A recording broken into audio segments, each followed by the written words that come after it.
Growing up in the New River Valley can have many cultural influences, including on your music. My grandfather was a great musician back in the 30s and 40s and played right up until he died in 2003.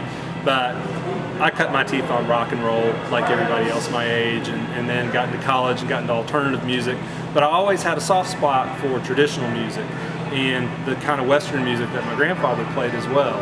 And so I always knew a lot of those songs, but it wasn't until I was in my 30s that I actually took up the fiddle. I played guitar ever since I was a teenager and played just some basement rock bands in college, that kind of thing.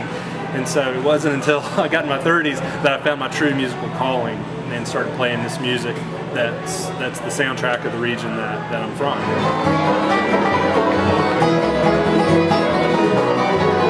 What jazz is to New Orleans, what blues are to Memphis and Chicago, what Texas fiddle music is in Texas, what punk rock is in New York City, what Celtic music is in the Maritime Islands and in the British Isles. This is a music that could have only been formed in this area. It mixes all sorts of cultures and backgrounds. It's music from Europe and the British Isles. It's the banjo, which evolved from African instruments. And it could have only happened in America, and it happened here, and it happened in these mountains in the Mid-Atlantic and the Southeast. And it's a big part of our culture. And a lot of people in recent years have begun to realize that, and they're really seeking it out.